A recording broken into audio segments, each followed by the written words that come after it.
આજની ધર્મકથા. પ્રણામ.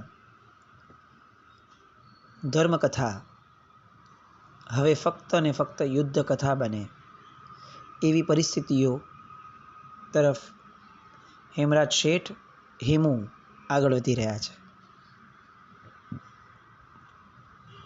આખી સવારી લઈ સલીમ શાહનું સૈન્ય લઈ અને જ્યાં એમનું મુખ્ય સૈન્ય હતું, એનો સેનાપતિ હતો એવા મુબ્રિઝ ખાન, કે જેણે અત્યારે ક્યારનું આગળ પહોંચી અને ખવાસ ખાનને ઝીક ઝીલવા માટે, લડત આપવા માટે આગળ પહોંચવાનું હતું, એની જગ્યાએ સાવ સામાન્ય કહી શકાય એવા સ્થાનની અંદરમાં દૂર દૂર બસ પોતાનું સૈન્ય ધરબાવી અને બેઠો બેઠો એ જાણે કંઈક ને કંઈક વિલાસની ધારા માટે જ જન્મ્યો હોય એવું જીવન જીવી રહ્યો હતો. કેટલાક દિવસો પસાર થઈ ગયા હતા. સેના રાહ જોઈ રહી હતી કે એમનો સેનાપતિ એમને હુકમ કરશે અને જેની માટે પ્રયાણ કર્યું હતું, જે યુદ્ધ માટે નીકળ્યા હતા, એ યુદ્ધ તરફની દિશામાં ડગલાઓ ભરવા મળશે. પણ આ બાજુ સલીમ શાહ એ હેમરાજ શેઠને મળવા માટે ગયા અને બીજી બાજુ આ મુબ્રિઝ ખાન એ ફક્ત ને ફક્ત વિલાસમાં ને વિલાસમાં પડ્યા રહ્યા. સૈન્ય સાવ અજાણ્યા, અંધાધૂંધ કહી શકાય એવા વિચારોની ગર્તાની અંદરમાં ધકેલાઈ ગયું. એમની માટે કોઈ આદેશ ન હતો, એમની માટે કોઈ ખુમારી ભર્યું વર્તન ન હતું. એમની માટે પણ જાણે વિલાસી વાતાવરણ એ ઊભું કરવા માટે પેલો મુબ્રિઝ ખાન પ્રયત્ન કરતો હતો એવું એમને લાગ્યું. ઘરેથી લડવા માટે નીકળ્યા હતા અને અહીંયા રંગ રાગની અંદરમાં ડૂબાડવાની વાતો સૈનિકોને મગજમાં નહોતી બેસતી. પણ કરી શું શકે? જ્યારે સેનાપતિ જ રંગરાગની અંદરમાં ડૂબેલો હોય ત્યારે સેના માટે યુદ્ધનો વિકલ્પ કોણ આપવાનો? બાદશાહ પોતે હાજર નથી અને બાદશાહ એટલા બધા વિશ્વાસપૂર્વક આ સેનાપતિને નિમીને ગયા છે કે હવે સેનાપતિની સામે કંઈ પડાય એવું પણ નથી. આ બધી જ વાતોને આવતા આવતા રસ્તાની અંદરમાં હેમરાજ શેઠ પરખી રહ્યા હતા. અને ફક્ત એટલું જ નહીં કે મુબ્રિઝ ખાન અહીંયા બેઠો છે, અહીંયા પડાવ નાખીને અટકી ગયો છે, એટલું જ એ નહોતા સમજી શક્યા. એ હેમરાજ હતા, ઘટનાની આર પાર જોઈ શકે એમ હતા અને ઘટનાની પેલે પાર શું થયું હશે એની કલ્પના પણ પોતે કરી શકે એમ હતા. વાત એમ હતી કે આ બાજુથી સલીમ શાહનો વિશ્વાસ જીત્યો મુબ્રિઝ ખાને, સેનાપતિ બન્યો. આદિલ શાહને એણે કેદી બનાવ્યો. સલીમ શાહ આગળની બધી રચનાઓ માટે હેમરાજ શેઠ પાસે જવા ગયા અને એ અરસાની અંદરમાં મુબ્રિઝ ખાને પોતાની રમત રમી લીધી. એણે એના સૈનિકો દ્વારા ખવાસ ખાનને સંદેશો મોકલાવ્યો કે આ બંને ભાઈઓના યુદ્ધની અંદરમાં આપણે ક્યાં કંઈ મેળવવાનું છે, અને જો આપણે મેળવવાનું જ નથી તો આ લોકો માટે આપણો જીવ ધરબાવી દેવું એમાં ક્યાં શાણપણ છે? ખવાસ ખાન જમાનાનો ખાધેલ હતો એટલે એને પણ વાતને આગળ વધવા દીધી. સામે ચડીને પૂછ્યું કે તમારી વાત બહુ જ સાચી છે, બોલો તમે શું ઈચ્છો છો? અમને તો બસ ફક્ત અમારો આદિલ શાહ મળી જાય એટલે અમે છૂટા. અને મુબ્રિઝ ખાન સોદો કરે છે એની સાથે કે તમે જેમની માટે આવ્યા છો એને જેલમાંથી છોડાવવાની જવાબદારી મારી, એમને તમારે ત્યાં પહોંચાડવાની જવાબદારી મારી, પણ યુદ્ધ તો કરવું જ રહ્યું. તમારે મને યુદ્ધમાં સહાય કરવાની. તમે અને હું બંને ભેગા મળી સલીમ શાહને ખતમ કરી દઈએ. તમારે તો આમ પણ કંઈ જોઈતું નથી, તમારા આદિલ શાહને પણ કંઈ જોઈતું નથી. બસ મને દિલ્હીનો તખ્ત અપાવી દો, હું તમને પણ નહીં મારું, તમે મને નહીં મારતા. આપણે બંને ભેગા મળી સલીમ શાહને મારી અને હું આ તખ્ત લઈ લઉં, તમને તમારો રાજા આપી દઉં, તમે સુખેથી એની સાથે જીવજો, મને સુખેથી અહીંયા રાજ કરવા દેજો. વિશ્વાસઘાતીપણું, દગાખોરી, આ બધું એ જાણે રાજકારણનો એક અંતરંગ ભાગ હતો. સતયુગ હોય કે કળિયુગ હોય, રાજકારણ હંમેશા આવા દગા, વિશ્વાસઘાત આ બધાથી જ પ્રચુર રહ્યું છે. ખવાસ ખાનને લાગ્યું કે મુબરીઝ ખાન જે કરે છે એ બધું આમ પણ સલીમ શાહને મુબારક છે. એને મોટો કરનાર પણ એ જ હતો અને મૂર્ખ સાબિત થઈ અને પોતાના પગ પર કુહાડો મારનાર પણ એ જ હતો. ખવાસ ખાને બહુ જ સહજતાથી આ વાતને સ્વીકારી લીધી. મુબરીઝ ખાનને પોતાની વાત સ્વીકારાઈ ગઈ છે એનું ભેટણું પણ મળી ગયું. બંને વચ્ચે એક છુપી સુલેહ થઈ ગઈ કે 2-4-5 દિવસે આવજો સલીમ શાહને લઈને, અને તમારું આખું સૈન્ય જે છે મુબરીઝ ખાનની અંડરમાં જે સૈન્ય હતું એ આખા સૈન્યને તમે અમારા સૈન્યમાં ભેળવી દેજો અને આપણે સલીમ શાહને ત્યાં જ પૂરો કરી દઈશું. બંને વચ્ચે સંધિ થઈ ગઈ હતી. હવે કંઈ આગળ વધવાની ઉતાવળ હતી નહીં અને એટલે આ મુબરીઝ ખાન સુરા અને સુંદરીમાં ડૂબી ગયો હતો. હવે એની નજર સામે કેટલાક દિવસો પછીનું એનું સપનું, દિલ્હીના તખ્ત ઉપર બેસવાનું સપનું એ દેખાઈ રહ્યું હતું. પણ આ આખી ઘટનાની અંદરમાં મુબરીઝ ખાન, ખવાસ ખાન આ બધા જ એક વાત ભૂલી ગયા હતા કે સલીમ શાહની પડખે હવે હેમરાજ હતા. એ હેમરાજ કે જે શેર શાહને પણ તખ્ત ઉપર બેસાડવા માટેની બધી વ્યૂહરચનાની અંદરમાં એ શ્રેષ્ઠ સાબિત થયા હતા. જે વ્યક્તિ હવાનો રૂખ સમજી અને આખીને આખી દિશા બદલાવી શકે એવા હતા. એની માટે જ્યારે સૌથી પહેલાં સમાચાર મળ્યા કે આદિલ શાહ એ જેલમાંથી છૂટી અને અચાનક સામે પક્ષે વહી ગયો છે, એ સમાચાર એ પૂરતા હતા બધી જ ઘટનાને સમજવા માટે. આદિલ શાહ એમનેમ ન છટકે, આદિલ શાહ ત્યાં એમનેમ ન પહોંચે. સૌથી મોટા લેવલ પર રહેલું વ્યક્તિ, એ મોટા કદના વ્યક્તિની સહાય વિના અશક્ય હતું. તરત એમના મગજે પ્રશ્ન કર્યો, પણ મોટા કદનો વ્યક્તિ કેમ આવું કરે? અને નજર સમક્ષ આવ્યું કે એવું જ કરે કારણ કે એની નજર તખ્ત ઉપર છે. આ આખી ઘટના ઊભી કરનાર જ મુબરીઝ ખાન હશે. આ બધા જ ગણિત એમના મનની અંદરમાં સ્પષ્ટ થવા લાગ્યા. સલીમ શાહ તખ્ત ઉપર બેઠો બેઠો એ ઘટના સમયે હાજર હોતો, એની નજર સામે આ બધું થયું અને છતાંય સમજી ન શક્યો. અને હેમરાજ શેઠ ફક્ત હાથી પર બેઠા બેઠા બેઠા આગળ વધતા વધતા આખી ઘટનાને પોતે સમજી લે છે. આ એમની કુશળતા હતી. આ એમની દીર્ઘદ્રષ્ટિપણાની એક જબરદસ્ત શક્તિ હતી. અને યુદ્ધ છે ને એ આવા વ્યક્તિઓથી જીતાય છે.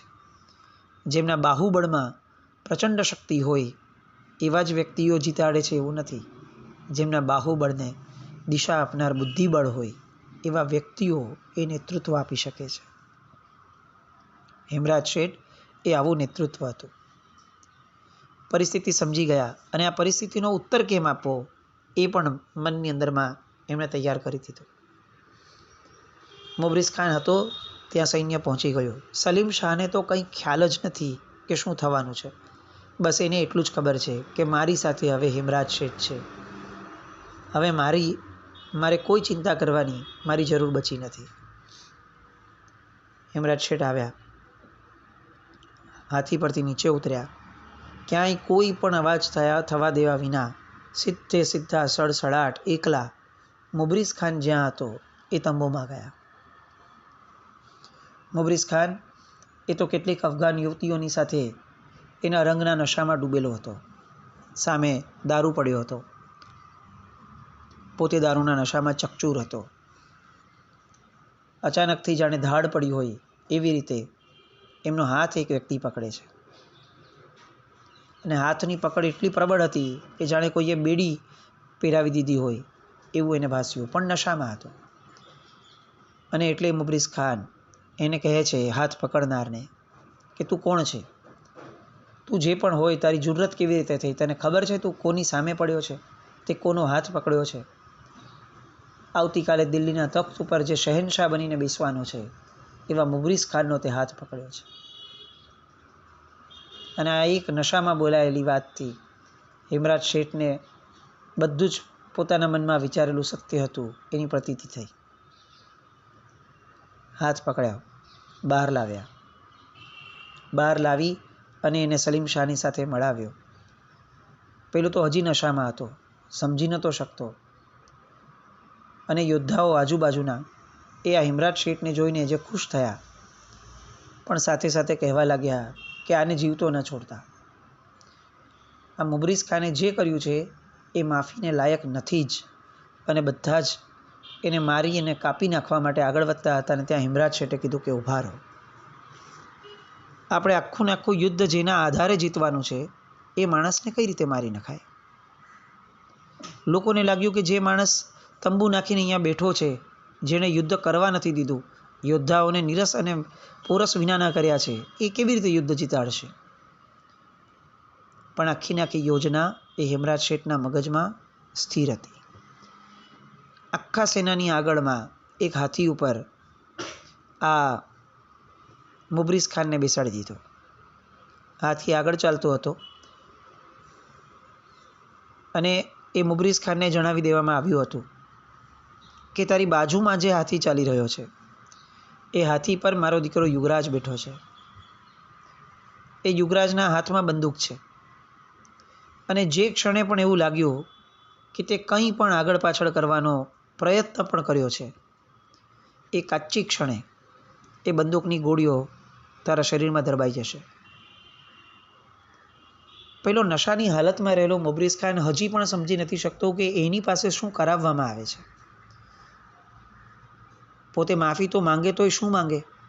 કારણ કે પોતાની બધી જ ચાલ તો ઉઘાડી પડી જ ગઈ હશે એવું માનવા લાગ્યો. સલીમ શાહ માટે તો બધો કોયડો જ હતો, પણ એને કંઈ સમજાવવાનું પણ જરૂર ન લાગી હિમરાજ શેઠને. આ બાજુ જ્યારે એ પોતે મુબરીઝ ખાન પાસે આવ્યા હતા, એ જ સમયે એમણે કેટલાક પોતાના વિશ્વસ્ત સૈનિકોને મોકલ્યા હતા ખવાસ ખાન પાસે. એ ટુકડીએ ખવાસ ખાનને જઈને કહ્યું કે 3-4 દિવસની અંદરમાં મુબરીઝ ખાન પોતાનું સૈન્ય લઈ અને આપણી પાસે આવી અને આપના સૈન્યની અંદરમાં ભળાવી દેવાનો છે. એટલે ખવાસ ખાન પણ નિશ્ચિંત થયા કે ચાલો 3-4 દિવસની તો વાર છે. અને એ પણ પોતાની મસ્તીમાં પોતાના સૈન્યને છૂટ આપી અને પોતાની મેળે નિશ્ચિંત જીવવા લાગ્યા. બધાને ગાફેલ રાખી અને એ ગાફેલિયતનો ફાયદો ઉપાડી અને યુદ્ધ જીતું આ હેમરાજનું કૌશલ્ય હતું. આખી સેના આગળ વધે છે. ખવાસ ખાન અચાનકથી જુએ છે કે બહુ જ બધી સેના સાથે એક હાથી ઉપર આગળ બેસી અને મુબરીઝ ખાન આવી રહ્યો છે. એમનું સૈન્ય સાબદું થઈ ગયું. તૈયાર થવા માટેની તૈયારીઓ કરવા લાગ્યા, પણ ત્યાં જ ખવાસ ખાને સામેથી બધાને આશ્ચર્ય પમાડે એ રીતે કહી દીધું કે કાંઈ જરૂર નથી, એમના સૈન્યને આવવા દો. પેલી સંધિ તો આ 2 જણ વચ્ચે થઈ હતી. કોઈ સેનાને ખબર પણ ન હતી, પણ એ સંધિ પ્રમાણે જ થઈ રહ્યું છે એવું આશ્ચર્ય ચોક્કસપણે ખવાસ ખાનને થયું કે આ વહેલા કેમ આવ્યા. પણ પછી એમ થયું કે એમનું સૈન્ય એ આપણા સૈન્યમાં ભેળવી દેવા માટે આવ્યા હશે.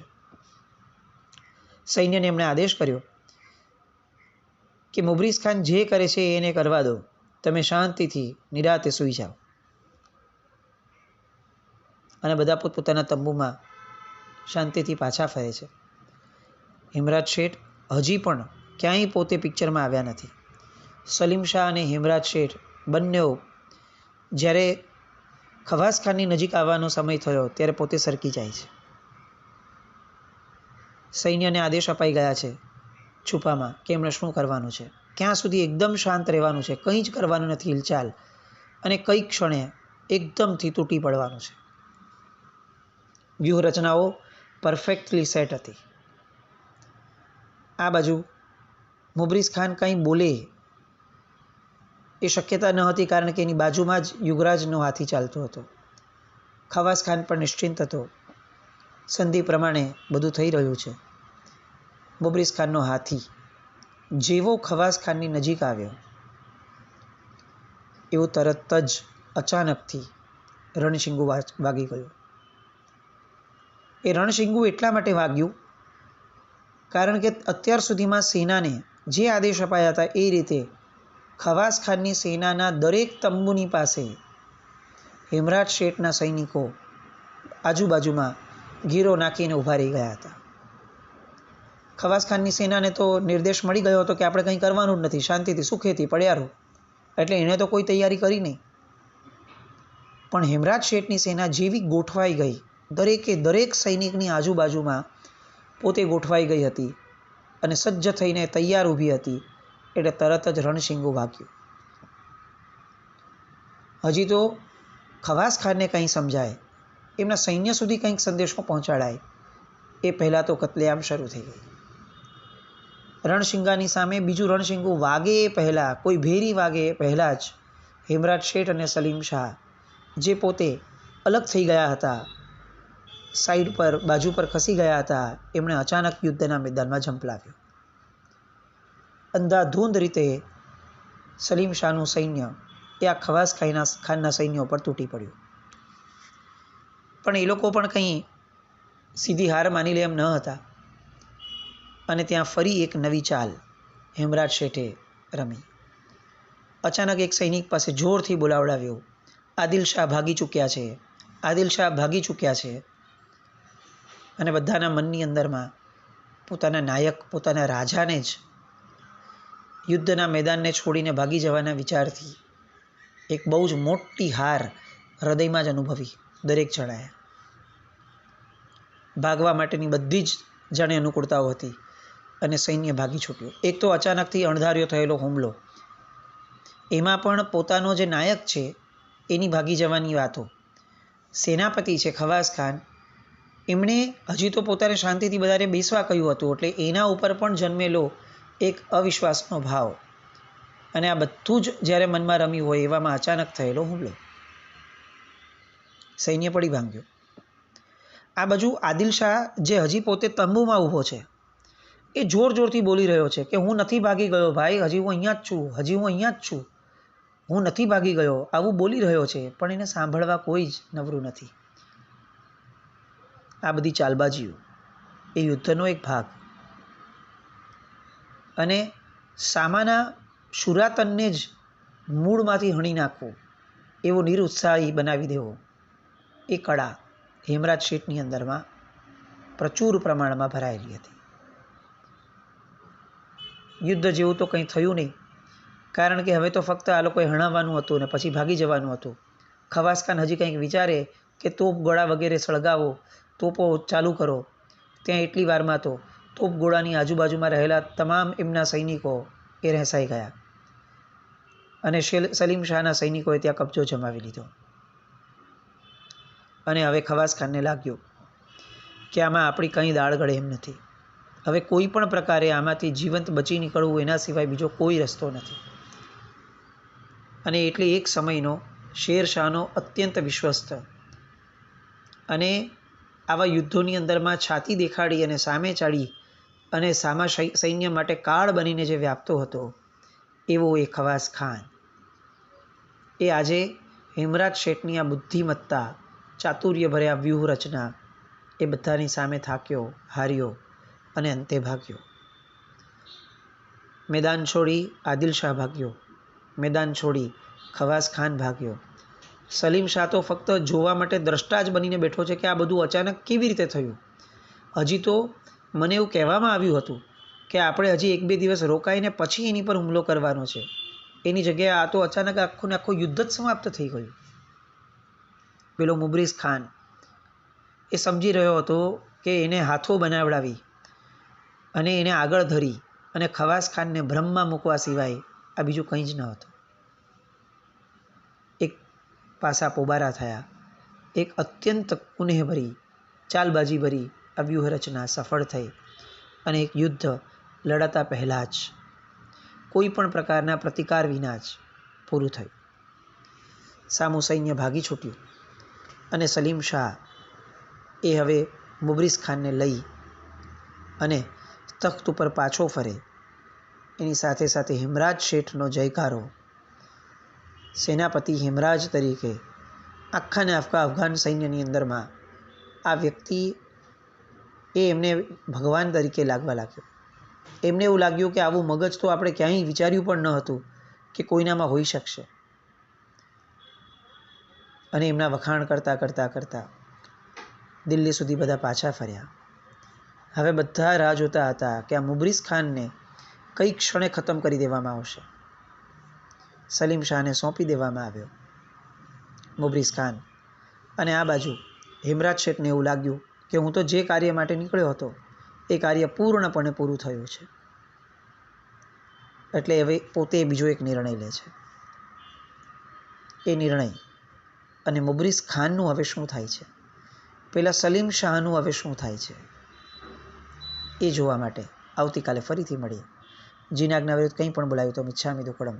એટલું એક વાતને ખાસ લક્ષ્યમાં રાખીએ કે આખી ને આખી યુદ્ધની વાતો, આ આખી ને આખી ચાલબાજીની વાતો એ ક્યાંય એ ચાલબાજીની અનુમોદના માટે છે એવું નહીં, પણ એક નિસ્પૃહ વ્યક્તિ જ્યારે યુદ્ધ કરે છે ત્યારે એ પોતાનું સર્વસ્વ કામ પર લગાડી દે ત્યારે પરિસ્થિતિઓ કેટલી ઝડપથી એની સહાયક ભાવમાં ઊભી રહે છે, એ વાતને પણ લક્ષ્યમાં રાખવા જેવી છે.